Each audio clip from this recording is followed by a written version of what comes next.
বাপরে সারাদিন শুধু খেয়ে যাচ্ছি, এই জাস্ট খাওয়া দাওয়া করে ফিরলাম।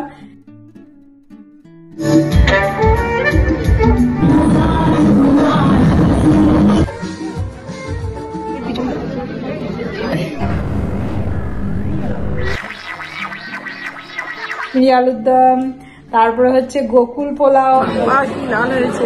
এবার আমরা খেতে একবার দুপুরবেলা খাওয়া দাওয়া করে এসেছি আইবুড়ো হাতের। তো এখন সন্ধ্যেবেলা আবার সবাই রেডি হয়ে গেছি। তো রাতের খাবারের মেন দুপুরে এত খেয়েছি কি বলবো, কত সুন্দর কত কিছু করেছে। রাতে তো আর অন্য কিছু আছে, এখন সঙ্গীতের অনুষ্ঠান আছে। তো অনুষ্ঠান বাবা গাড়ি রাখতে গেছে, এবার ওকেও সেখানেই যেতে হবে। চলো আমরা চলে এসেছি। আমাদের প্রত্যেকটা মেয়ের জীবনে একটা নতুন পরিবর্তন আসে। আমরা ছোটবেলা থেকে একটা পরিবেশে মানুষ হই, আর তারপরে আমাদের একদিন সেই পরিবেশ থেকে বেরিয়ে অন্য একটা নতুন পরিবেশে যেতে হয়।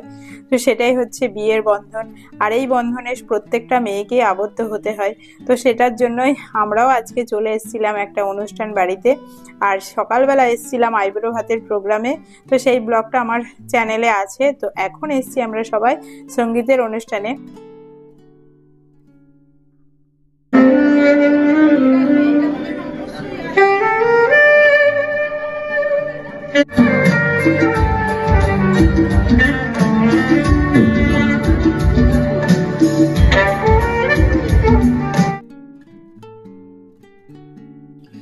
যেহেতু দুপুরবেলা আইবুড়ো ভাতের প্রোগ্রামে এসেছিলাম, আর এসেও তখনও ভীষণ মজা হয়েছিল।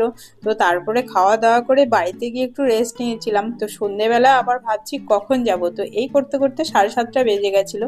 এসেই দেখি প্রোগ্রাম প্রায় শুরু হয়ে গেছে। একদিকে মেয়ে দেখছিলাম মেহেন্দি করছে, যেহেতু পরের দিন আবার বিয়ের অনুষ্ঠান, গায়ে হলুদ সবই আছে। তো স্টেজে বসেই মেহেন্দি করছিল। আর আমরা সেই সন্ধেবেলার একটু খাবার নিয়ে নিলাম, চিকেন পকোড়া, অনেক কিছু করেছিল। আমার মেয়ে খেতে খেতে উঠে চলে আসছে। ওই দাদা ভাই এত সুন্দর বাজনা বাজাচ্ছিল, তো দেখে ও বলছে আমি নাচবো। তো এখানে একটুখানি নাচছিল, ওর কেউ নাচছে না বলে ওর ভালো লাগছিল না। তো সবাই বলছিল স্টেজের ওখানে গিয়ে নাচতে। তো তারপরে আমি বললাম তুই পরে নাচবি, দিদি ভাইরা নেচে নি।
সঙ্গীতের অনুষ্ঠানে এসে ভীষণ মজাই লাগলো। এত সুন্দর প্রোগ্রাম, সত্যি কথা বলতে এখানে না এলে দেখতে পেতাম না। তো আমার মেয়ে দেখো সবার নাচ দেখে ও অস্থির হয়ে গেছিল। তো তারপরে বলছিল আমিও নাচবো। তো এই ছোট্ট বাচ্চা মেয়েটা নাচছিল, তখন ও বলছে আমি দিদি ভাই দেখে দেখে আমি নাচবো। তো ও উঠে গেছিল। আর প্রথম দিকে যে মেয়েটা নাচছিল গাউন পরে, তো সে হচ্ছে ওর মা হচ্ছে সিরিয়াল করে, নীল রঙের শাড়ি পরা, তোমরা দেখতেই পাচ্ছ। তো ওর নাচ দেখে যার বিয়ে সেও নেচেছিল, ভীষণ মজা হয়েছিল। তারপরে আমরা নাচ টাচ দেখে সবাই চলে এসেছিলাম, অনেকটা রাত হয়ে গেছিল। তারপরে খাবারের ওখানে এসে বসেছি, কিন্তু এত সুন্দর সুন্দর অনুষ্ঠান হচ্ছে, সবাই অনুষ্ঠান দেখছিল, কেউ খেতে আসছিল না, তাই এখানে দেওয়া থাওয়া করতে পারছিল না। তারপরে অবশেষে সবাই এলো, খাওয়া দাওয়া করে আমরা ফাইনালি বাড়ি চলে এলাম। সারাদিন শুধু খেয়ে যাচ্ছি, এই জাস্ট খাওয়া দাওয়া করে ফিরলাম।